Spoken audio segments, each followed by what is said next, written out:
சுதந்திர போராட்ட வீரர் தீரன் சின்னமலையின் 270வது பிறந்த நாளை ஒட்டி அவரது சிலைக்கு மாலை அணிவித்து திருவுருவப் படத்துக்கு மலர் தூவி அதிமுக பொதுச் செயலாளர் எடப்பாடி கே பழனிசாமி மரியாதை செலுத்தினார்.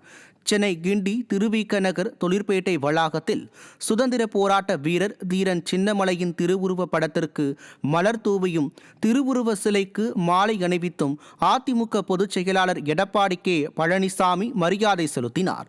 அப்போது அவைத்தலைவர் தமிழ்மகன் உசேன், நாடாளுமன்ற உறுப்பினர் தம்பிதுரை, முன்னாள் நாடாளுமன்ற உறுப்பினர் விஜயகுமார், முன்னாள் அமைச்சர்கள் தங்கமணி, ஜெயக்குமார், பெஞ்சமின், கே.சி. கருப்பண்ணன், பா. வளர்மதி, அப்துல் ரஹீம், மாதவரம் மூர்த்தி, மாவட்ட செயலாளர்கள் கே.பி. கந்தன், வேளச்சேரி அசோக், ஆறுமுகம், விருகை ரவி, ராஜேஷ், அண்ணா தொழிற்சங்க பேரவை செயலாளர் கமலக்கண்ணன் உள்ளிட்ட கழக நிர்வாகிகள் உடன் இருந்தனர்.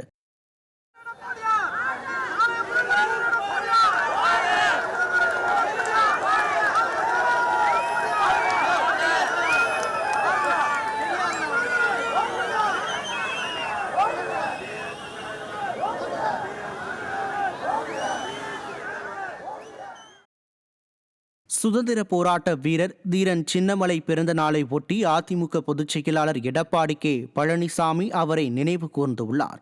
இது குறித்து அவர் வெளியிட்டுள்ள எக்ஸ் தள பதிவில், வீரம் விளைந்த தமிழ் மண்ணில் ஓங்கு புகழ் கொண்ட வீரராக பிறந்த இந்திய விடுதலை போரில் ஆங்கிலேய ஏகாதிபத்தியத்திற்கு எதிராக லட்சியமிக்க இளைஞர் படையை கட்டமைத்தவர் வீரர் தீரன் சின்னமலை என குறிப்பிட்டுள்ளார்.